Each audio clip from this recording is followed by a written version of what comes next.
Hi friends, welcome to Jo's kitchen. நீங்கள் இன்னும் நம்ம ஜோஸ் கிச்சன் சேனலை சப்ஸ்கிரைப் பண்ணலையா? சட்டுன்னு சப்ஸ்கிரைப் பண்ணிவிட்டு லைக் பட்டனை தட்டி விட்டுட்டு வாங்க வீடியோக்குள்ளார போகலாம். வாரத்தில் ஒரு முறை ஆட்டு மண்ணீரல் சாப்பிட்றதுனால நமக்கு என்னென்ன நன்மைகள் கிடைக்கும் அப்படின்னு தெரியணுமா? அப்போ வீடியோவை ஸ்கிப் பண்ணாமல் பாருங்கள் ஃப்ரெண்ட்ஸ். ஆட்டுக்கறி அப்படிங்கிறது நம்மள பெரும்பாலானோருடைய விருப்பமான இறைச்சியா இருக்கு. இந்த ஆட்டோட இறைச்சி மட்டும் இல்லாம அதோட உறுப்புகளும் மக்களால விரும்பி சாப்பிடப்பட்டு வருது. அதுல ஒண்ணுதான் ஆட்டோட மண்ணீரல். இந்த ஆட்டு மண்ணீரலை சுவரொட்டி அப்படின்னு சொல்லுவாங்க. இது சுவரொட்டின்னு ஏன் சொல்றாங்கன்னு பார்த்துட்டு வந்துடலாமா? இது பச்சையா இருக்கிறப்ப சுவர்ல ஒட்டி கொள்ற தன்மை கொண்டதா இருக்கும். இதனால தான் இதுக்கு சுவரொட்டி அப்படின்னு பேர் வந்துச்சு. ஆட்டோட மண்ணீரல்ல ஏராளமான சத்துக்கள் இருக்கு. அது என்னன்னு பார்த்துட்டு வந்துடலாமா?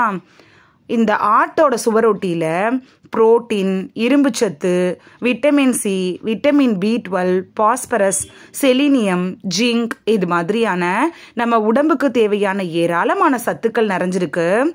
ஆட்டு மண்ணீரலை வாரத்துக்கு ஒரு முறை சாப்பிட்றதுனால அது என்னென்ன நோய்களுக்கெல்லாம் மருந்தாக பயன்படுதுன்னு பார்த்துட்டு வந்துடலாமா? ஃபர்ஸ்ட் ஒன், ரத்த சோகையை தடுக்கும். ஆட்டு சுவரொட்டியில ஏராளமான அளவுல இரும்புச்சத்து இருக்கு. அதுவும் வெறும் 50 கிராம் ஆட்டு மண்ணீரல்ல ஒரு நாளைக்கு வேண்டிய இரும்புச்சத்து முழுமையா இருக்கு. உடம்புல இரும்புச்சத்து குறைபாடு இருக்கிறவங்க, ரத்த சோகையால் பாதிக்கப்பட்டவங்கலாம் ஆட்டு மண்ணீரலை வாரத்துல ஒரு முறை வாங்கி சாப்பிட்டா இந்த பிரச்சனையிலிருந்து விரைவில் குணமாகலாம். செகண்ட் ஒன், நோய் எதிர்ப்பு சக்தி மேம்படும். ஆட்டு மண்ணீரலை சாப்பிட்றதுனால நமக்கு கிடைக்கக்கூடிய இன்னொரு முக்கியமான நன்மை என்னன்னு பார்த்தோன்னா, நோய் எதிர்ப்பு சக்தியை அதிகரிக்க செய்கிறது தான். நீங்கள் அடிக்கடி ஏதாவது உடல்நல பிரச்சனைகளால் அவதிப்படுறீங்களா? அப்படின்னா உடல்ல நோய் எதிர்ப்பு சக்தி குறைவா அப்படி இல்லைன்னா பலவீனமா இருக்கு அப்படின்னு அர்த்தம். இந்த நிலையில ஆட்டு மண்ணீரலை அடிக்கடி நீங்க சாப்பிட்டுட்டு வர்றப்ப அது நோய் எதிர்ப்பு சக்தியை வலுவாக்கி நம்மளோட உடம்பை பாதுகாக்கும். தேர்ட் ஒன், பெருங்குடல் அலர்ஜியை சரி செய்யும்.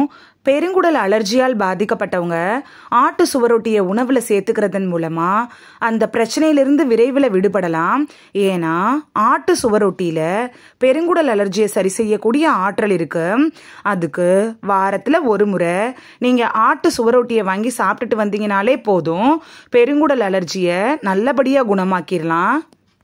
ஃபோர்த் ஒன், சிறுநீரக பிரச்சனைகளை தடுக்கும்.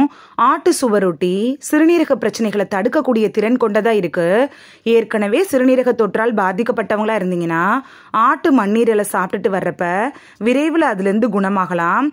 வாரத்துக்கு ஒரு முறை ஆட்டு மண்ணீரல் நீங்க சாப்பிட்டுட்டு வர்றப்ப சிறுநீரக பிரச்சனைகள் விரைவாகவே குணமாகும்.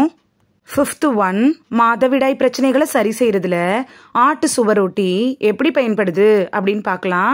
இன்றைய காலகட்டத்தில் நிறைய பெண்கள் மாதவிடாய் பிரச்சனைகளை சந்திக்கிறாங்க. இப்படி மாதவிடாய் பிரச்சனைகளை சந்திக்கிற பெண்களுக்கு ஆட்டு சுவரொட்டி அப்படிங்கிறது ஒரு வரப்பிரசாதம் அப்படின்னு கூட சொல்லலாம். மாதவிடாய் பிரச்சனை இருக்க பெண்கள் வாரத்துக்கு ஒரு முறையாவது ஆட்டு சுவரொட்டியை நீங்கள் சாப்பிட்றப்ப உங்களுக்கு நல்ல பலன் கிடைக்கும். சிக்ஸ்த் ஒன், முடக்குவாதம். பெரும்பாலும் 40 வயதை கடந்ததுக்கு அப்புறம் சந்திக்கிற ஒரே பிரச்சனைனா முடக்குவாதம் தான். இந்த முடக்குவாத பிரச்சனைக்கு ஆட்டு மண்ணீரல் சிறந்த தீர்வை அளிக்கும். அதுக்கு முடக்குவாதம் இருக்கிறவங்க வாரத்தில் ஒரு முறையாவது ஆட்டு சுவரொட்டியை உணவுல சேர்த்துக்கிறது அதில் இருக்கக்கூடிய சத்துக்களை நமக்கு தந்து நல்ல தீர்வை கொடுக்கும். ஆட்டு சுவரொட்டியை எப்படி சமைச்சு சாப்பிட்றதுன்னு பார்த்துட்டு வந்துடலாமா? இந்த ஆட்டோட மண்ணீரலை வறுவல் போல செஞ்சு சாப்பிடலாம்.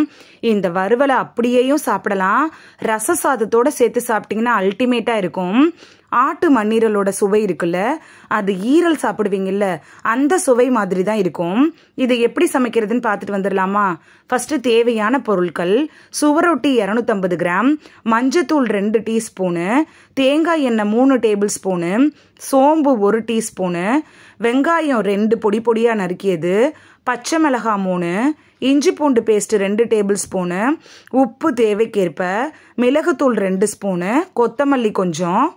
ஃபஸ்ட்டு சுவரொட்டியோட வெளிப்புற தோலை, அதாவது வெள்ளை கலரில் இருக்கும்ல அந்த தோலை நீக்கிட்டு உப்பு மஞ்சத்தூள் போட்டு 10 நிமிஷம் ஊற வச்சுட்டு தண்ணி ஊற்றி நல்லா வாஷ் பண்ணிடுங்க. அதுக்கப்புறமா சுத்தம் செஞ்சு வச்சுருப்போம்ல அந்த சுவரொட்டியை சின்ன சின்ன பீஸாக கட் பண்ணி ஒரு பவுலில் எடுத்து வச்சுக்கோங்க. இப்போ ஒரு வாணலியை அடுப்பில் வச்சு அதில் எண்ணெய் ஊற்றி சூடானதும் சோம்பு கருவேப்பிலை சேர்த்து தாளிச்சிட்டு அதோடையே வெங்காயம் பச்சை மிளகாய் இஞ்சி பூண்டு பேஸ்ட்டு சேர்த்து வதக்கணும். கொஞ்சம் உப்பு சேர்த்து வதக்கிக்கோங்க. அடுத்து சுவரொட்டி போட்டுட்டு கொஞ்சமாக தண்ணி ஊற்றி 30 நிமிஷம் அந்த தண்ணி வற்றுற வரைக்கும் நீங்கள் நல்லா வேக விட்டு எடுக்கணும். தண்ணி முழுசாக வத்துனதுக்கு அப்புறமா கொஞ்சோண்டு கொத்தமல்லி தலையை தூவி இறக்குனீங்கன்னா சுவையான சுவரொட்டி வறுவல் தயார். இந்த வீடியோவில் ஆட்டு சுவரொட்டி சாப்பிட்றதுனால நமக்கு கிடைக்கக்கூடிய ஆரோக்கிய நன்மைகள் என்னென்ன அப்படின்னு தான் பார்த்தோம். இனி வாரத்துக்கு ஒரு முறை மிஸ் பண்ணாமல் இந்த ஆட்டு சுவரொட்டியை வாங்கி சமைச்சு சாப்பிட்டு பலன் பெறுவீங்க அப்படின்னு நம்புகிறேன். இது உங்களுக்கு ரொம்ப யூஸ்ஃபுல்லாக இருந்திருக்கும் அப்படின்னு நம்புகிறேன். இந்த வீடியோ உங்களுக்கு பிடிச்சிருந்துச்சுன்னா லைக் பட்டனை தட்டி விடுங்க. சப்ஸ்கிரைப் பண்ணுற ஃப்ரெண்ட்ஸும் மறக்காமல் லைக் பட்டனை தட்டி விடுங்க. இது உங்கள் ஃப்ரெண்ட்ஸுக்கு பயன்படணும் அப்படின்னு நினச்சிங்கன்னா ஷேர் பண்ணி விடுங்க. நிறைய பேர் சப்ஸ்கிரைப் பண்ணாமல் பார்க்குறீங்க ஃப்ரெண்ட்ஸ். நீங்களும் சப்ஸ்கிரைப் பண்ணிவிட்டு பார்த்தா நமக்கு பவர் கிடைக்கும். நீங்கள் சப்ஸ்கிரைப் பண்ணிவிட்டு பார்க்குறது இது மாதிரியான வீடியோக்கள் தொடர்ந்து போடுறதுக்கு எங்களை மோட்டிவேட் செய்கிற விதமாக அமையும் ஃப்ரெண்ட்ஸ். சப்ஸ்கிரைப் பண்ணுறதோடு மட்டும் இல்லாமல் பக்கத்தில் இருக்க பெல் ஐக்கானை கிளிக் பண்ணி ஆளுங்கிற ஆப்ஷனை கிளிக் பண்ணி வச்சிட்டிங்கன்னா நாங்கள் வீடியோ போட்ட உடனே நோட்டிஃபிகேஷன் உங்கள் செல்ஃபோனை வந்தடையும். நாளைக்கு வேறொரு ஆரோக்கியமான பதிவில் சந்திக்கலாம். Thank you, by.